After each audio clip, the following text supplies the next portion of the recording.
everybody. Welcome back to Annuity Fundamentals. I'm your co-host, Kylie Malat, joined by Bryan Anderson. And today we have a very special guest from Annuity Straight Talk, Bryan Anderson. A little close to Ryan, but we do have Bryan in the house today. We're excited to hear from him. So thank you for joining us, Bryan. Thank you so much. Yeah, when Ryan first emailed me about this opportunity, I was like, hey, did I just send myself an email? I didn't quite get it. So it is close. Absolutely. And let's just be clear, we are not related, even though our names are spelled. You've just got one additional letter in your name. But so Bryan Anderson, you are the founder, president of Annuity Straight Talk, the largest and most popular podcast on annuities out there right now. And really kind of a mover and shaker in the industry, a trendsetter. I mean, you were an overnight sensation. It only took you, what, 20 years or something like that? We're on 21 now, Ryan. So it's, yeah, I mean, I could speak a lot to just perseverance and sticking with it and all that. So whatever I can give your viewers, like just a little bit of help or motivation, but don't give up is number one. So. Well, fantastic. Well, let's go ahead and start from the beginning. Tell us a little bit about your background. Give us your story. How did Annuity Straight Talk come to be? And just kind of go from there. Let's see what's out there, man. Okay, so I did Annuity, like I started in this business in 2003, and it was kind of at the time where you try to, throughout the financial services business, you're always going to try to differentiate yourself from other advisors or salespeople.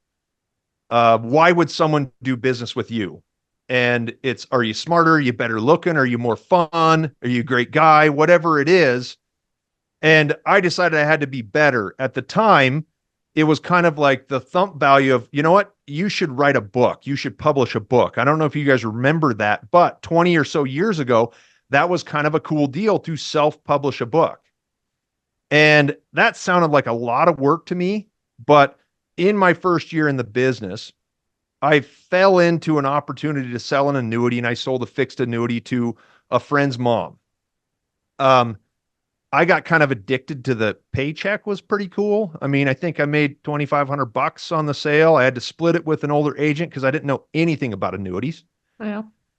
But I was fresh out of college where I was living on $2,000 a semester. And all of a sudden this agent comes in, hands me a check for, this, one of my mentors, who's an incredible guy, gives me a check for $2,500. And I looked at it like, oh my, whoa, that's insane. Right. So I dove into everything annuity, and I say this on my podcast. I've said this to a lot of people. It says, how did you learn all this? I literally had to go to the library to learn about annuities. Check out old financial books at the Missoula County Public Library in Missoula, Montana. And I had to start reading through that and making sense of what it was. I started taking notes thinking, okay, well, am I going to write a book, or I got to demonstrate that I've gained this knowledge somehow? So I remember at the point, like, I had done some coding classes in college, and I decided that, maybe I'll start a website. That'd be kind of cool and new. It's 2005 or 6, and maybe I'll figure this out and I'll start a website. And that was kind of how it got going. And so I had another founding partner who kind of helped me design the site. And we got it started, and I was really proud of it. It didn't do a whole lot for me, but I slapped an 800 number on there.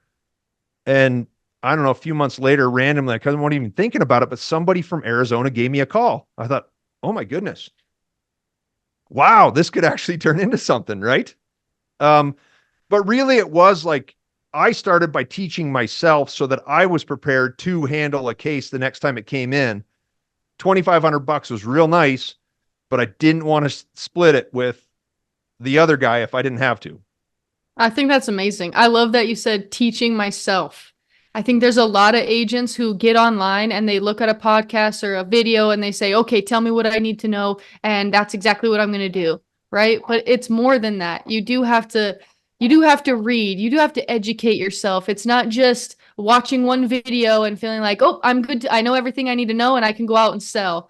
Like, you have to perfect your craft. If you want to be successful, it's not going to happen overnight. Like Ryan was joking when he said, oh, it just happened overnight in 20 years. Like, it doesn't happen like that. you get a small taste. I was the same way. I got that, oh, that paycheck was a little bit different than my Medicare paycheck. I like that paycheck. It gets your mind going and like, okay, I'm still seeing these same clients. How can I rinse and repeat? So I love that first thing you did was go to the library. I mean, first thing, that's not the case anymore, right? It's 2024. People aren't running to the library, but they are running to YouTube and to see our videos and our podcasts and Spotify and Apple. So I think that's really important and something that agents can't lose sight on. You still have to perfect your craft. You have to get better. You can't just sit stagnant and think my world's going to change if I do nothing. You're absolutely right. And I would say that you have to continually pressure yourself to get better. So you have to be willing to accept failure and learn from those mistakes. And I could talk about my life before then, athletic career, and all the different ventures I had before. I started relatively young. I was, 6, 7 months out of college. It wasn't that long after college. I kind of started right away, but I had other things that I went through. And I would say that's the biggest thing, Kylie. You nailed it. You have to continue. If you do all the things you're supposed to do, and you guys know this, what's the attrition rate in financial services? 92%. In the first 5 years? Yeah. What's that? 92% in the first year. In the first year. Yeah. So you have to do something different. I mean, goes back to, The Last Dance with Michael Jordan, when he told Roy Williams at North Carolina, I'm going to be the best player ever.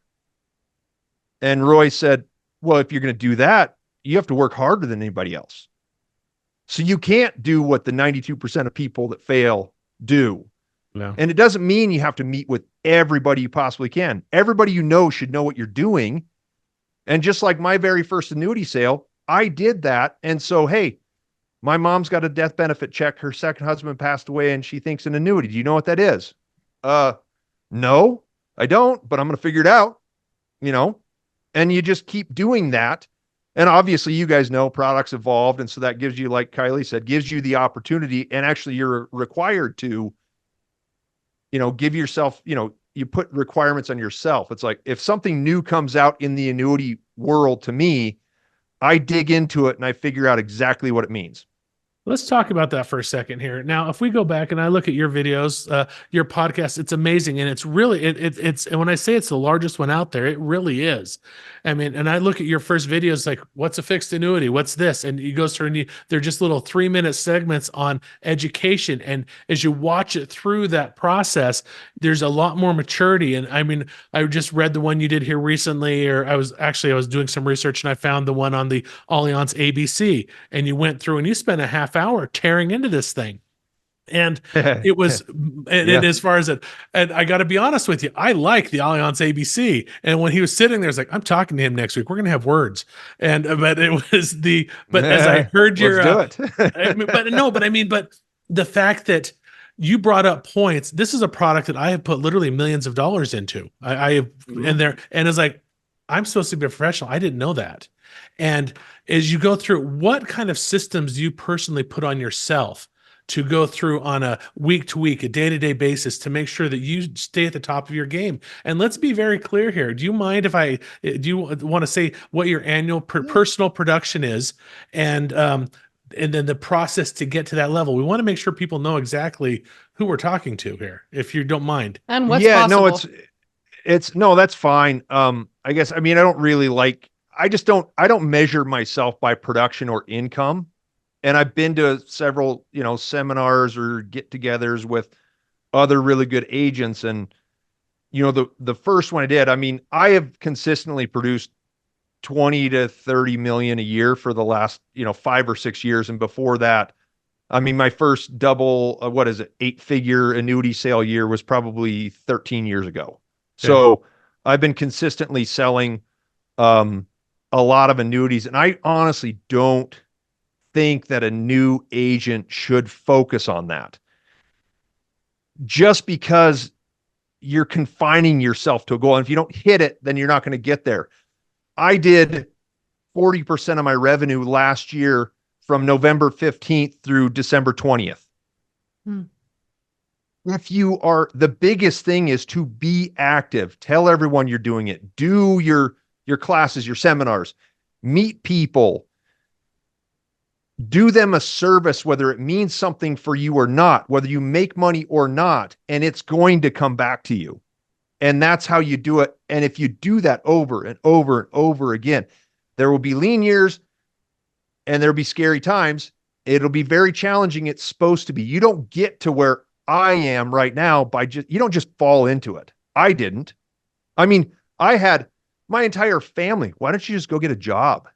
Like, you guys don't get it. This is what I'm doing. So that's, you have to go all in, and you can't look at the production or the money and say, that's why I want to do it. You have to be willing to help people. I have phone calls all day long that are, no, you should do this or that. I'm not going to get a sale. I'm not going to try to sell you anything, but here's the best path for you. And I got to pat myself on the back and say, hey, I did a good thing and she feels better about it, or he feels better about it, whatever it is. Yeah. I think I've been to a lot of different events as well. And you can, there's different leadership types. There's no doubt about it. But the most successful, or the people that I aspire to be, you're right. They don't talk about their income. They don't talk about how much money they produce. They talk about their purpose and their why. And rarely is the why to make money. Because if you're chasing money, you're chasing the wrong thing. So, I mean, Doug McDermott says it best himself. Like, if you go in with a servant's heart, everything else will fall into place. And when I was a brand new agent, that really struck a chord with me. Just like our listeners now, when you just said, I don't really focus on that. I focus on the actual process of doing that. That I don't check my bank account every day. Doug said the same thing.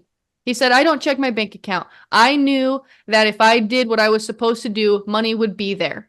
And I just put my head down and I got to work. And I think a lot of us, especially new in the business, you're looking for that money, right? It's a commission only. So how could you, it's on your mind, right? That's not, we're all entrepreneurs. We join this industry for a reason. But if that's your sole purpose, I don't think you'll ever be satisfied in your career.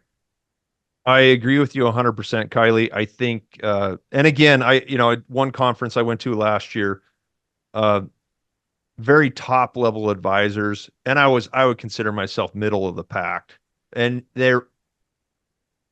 none of us talked about how much we made, how much we sold. And the guys that got up on stage to talk were telling stories about their clients, how they help this person, what they do for people. And that's really the mindset you have to have. I believe in give and ye shall receive, correct? Yeah. You give it away and you're going to get it back. Yeah. And that's why my information is free. YouTube is free. You can use all my ideas. You can take it, do whatever you want with it.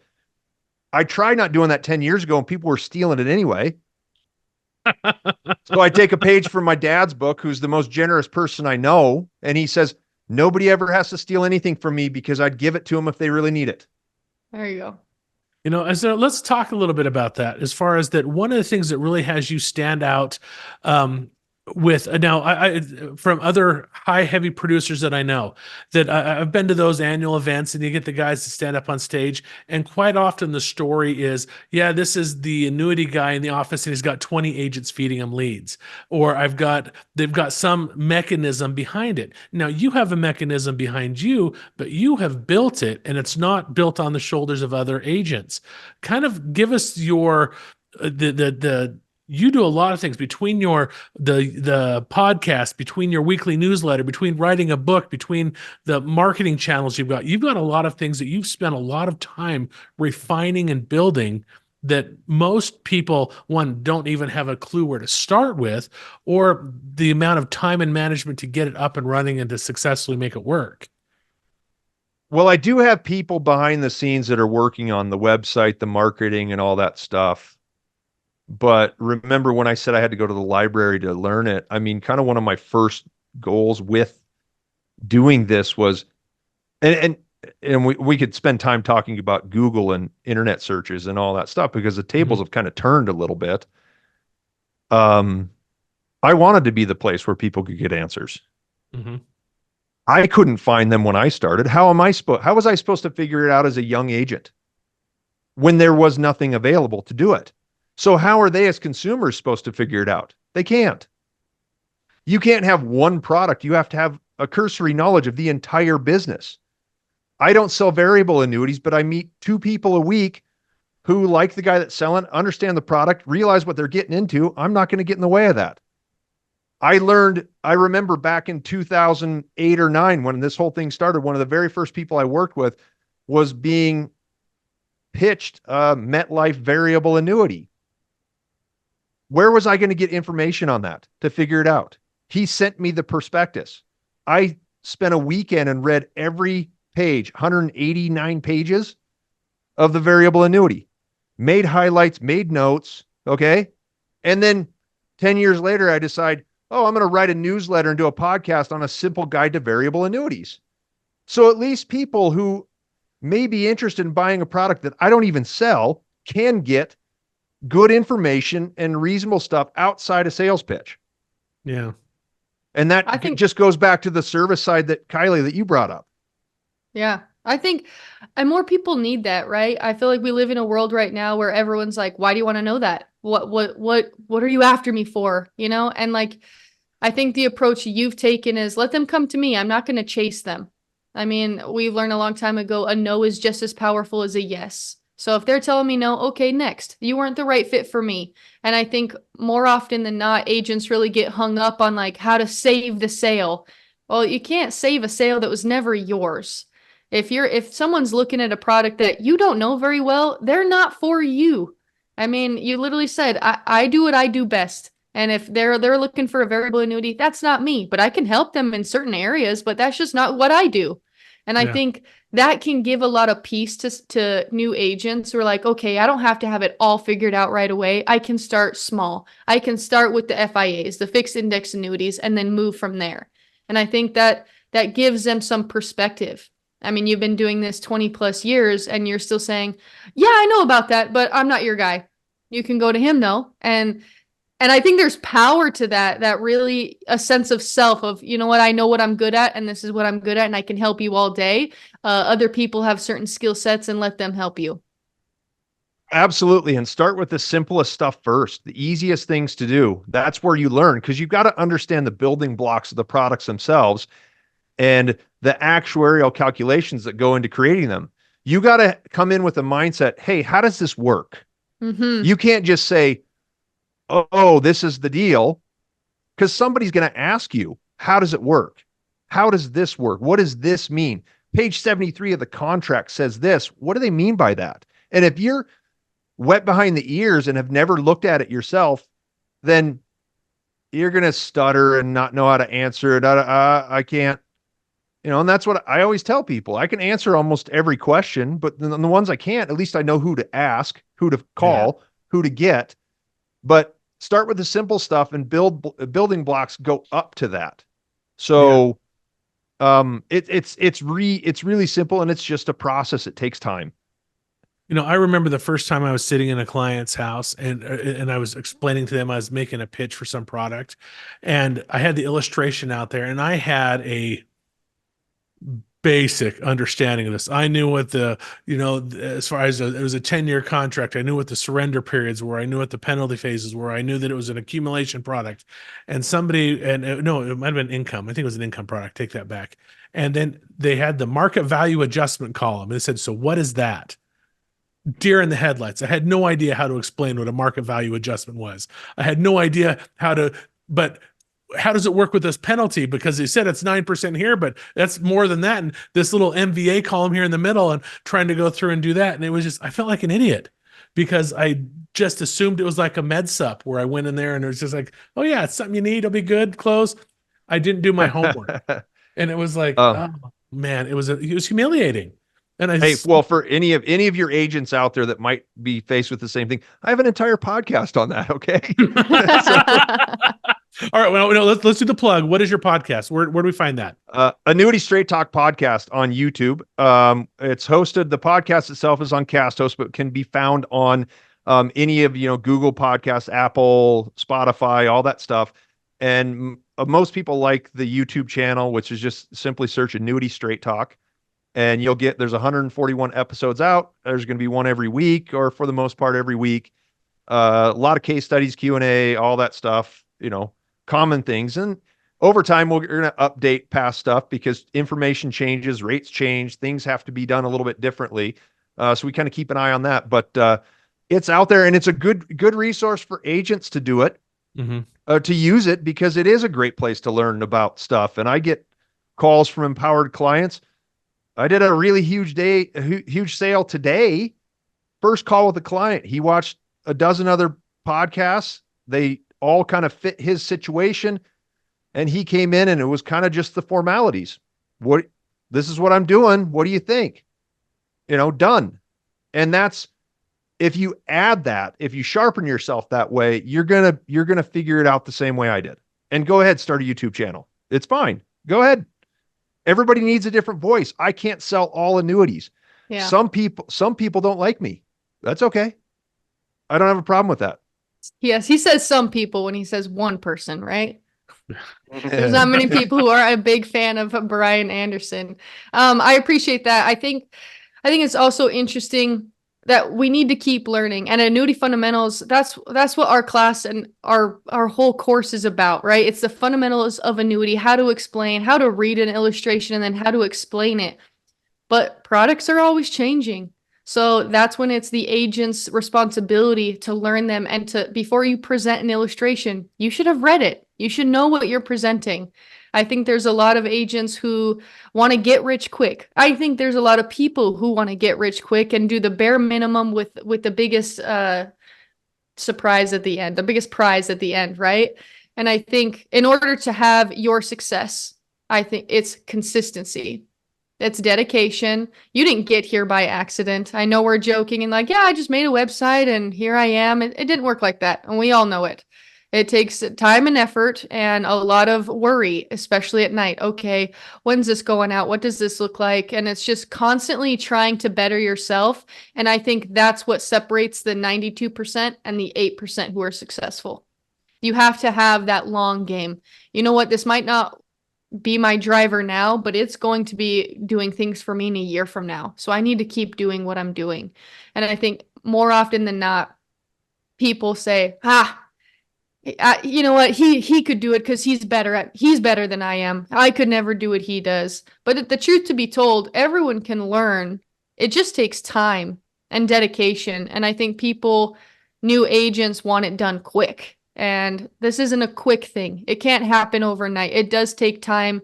Your presentation, I'm sure, is a lot different than it was 10 years ago. The one you use today, how you talk to people is a lot different because of your experience, right? So it doesn't just happen because you want it to happen. It happens because you also need to put in the work to make it happen. No, that is absolutely true. And it's honestly like the work goes into what I think is most important is, you're working to benefit yourself so that you can be in position to help as many people as possible. And you're going to get a weird, I get all sorts of crazy questions. So it's not just all easy stuff, right? It's not all easy. There's a lot of stuff. I guess I'm better at it. Like the maturity, I guess I would never say I've matured all the way. I'm still a 16-year-old in a lot of ways. But that is kind of one of those things where you have to recognize when, hey, listen, I'm not going to save time. We're going to save time. Okay. That's the case today. He had one quote, told me exactly what he wanted to do. I looked in the database, ran the quote engine, and I got him a 10% increase with a better company. And it was an income deal. Wow. Easy. Right. But that wasn't just, so I spent 45 minutes talking to him. But how many years did I put into being able to do that? Yeah. And I don't know. That's kind of the lesson there. 20, I think is the number. 21 years. 21 years, guys. All right. Now let's go back to a couple of things. I've got a couple of different questions here as we're going through that.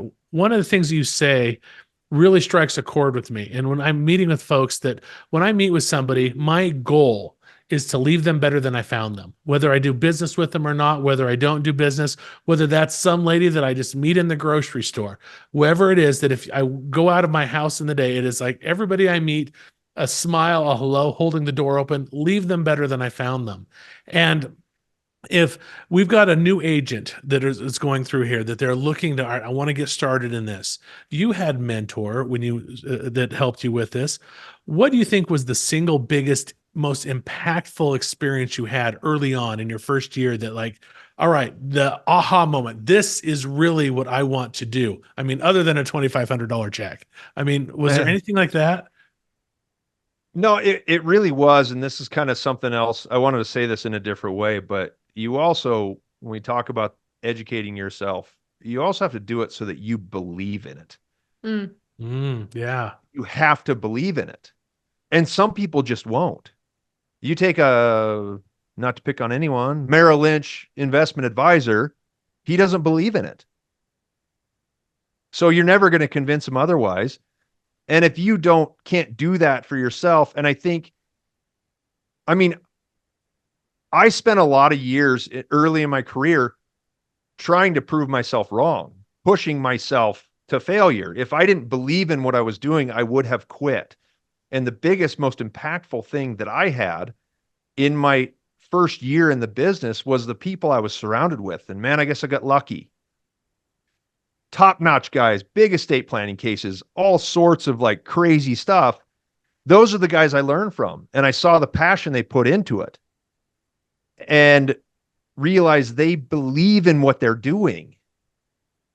That made me want to follow them, made me want to do what they said I should do. Now, they thought I was crazy when I walked away from my BD contract and started a website, but I'm also a pretty independent-minded guy, just kind of contrary, and I'll be damned if I'm not going to do this my own way. That's never going to work. Okay, fine. But I had the inspiration from them. A few of them I'm still in close contact with. We talk about stuff all the time. They can't believe your phone just rings, cold calls. Yeah.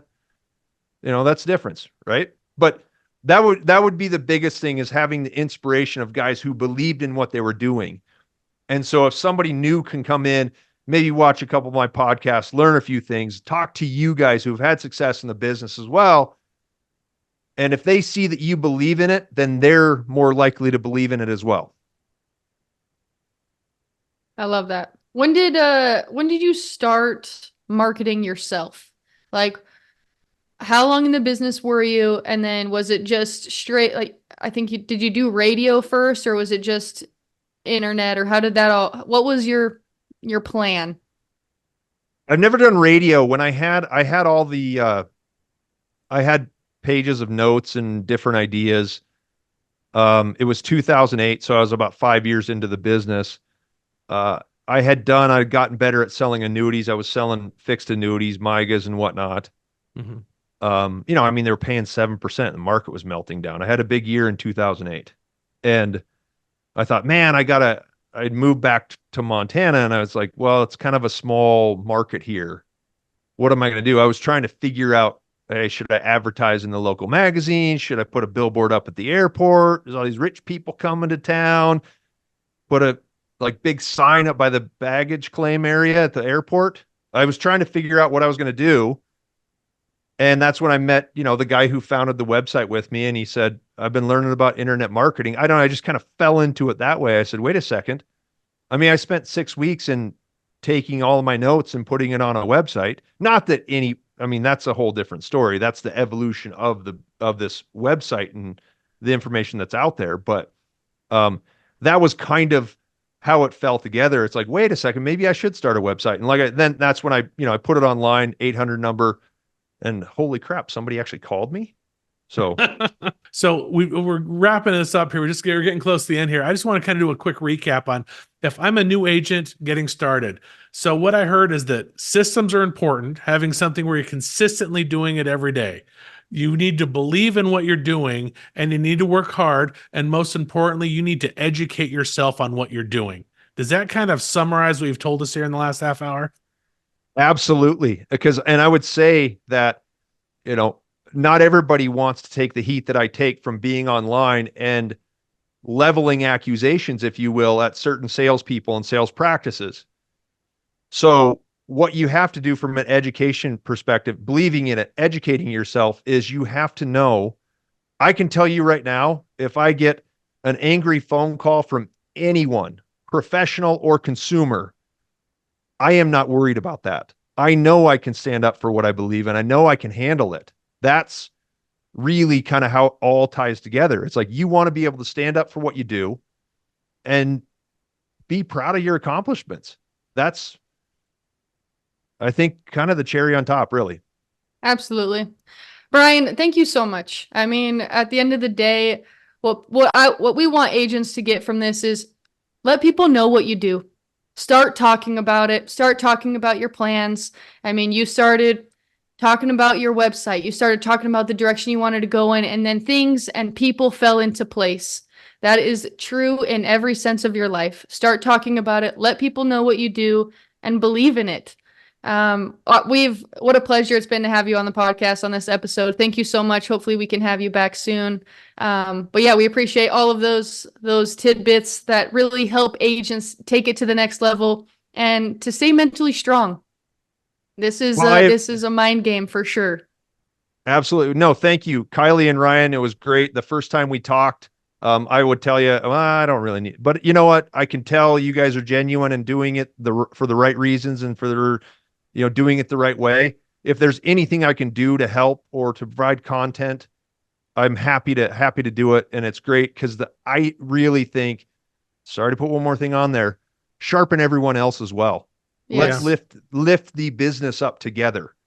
And that will serve us all well if you make your contributions to doing it the right way. Absolutely. Right. Thanks so much, man. We'll definitely have you back here in the future. Appreciate it. You have a great day, man. All right. Thanks, guys. See you later. Yep. Thank you.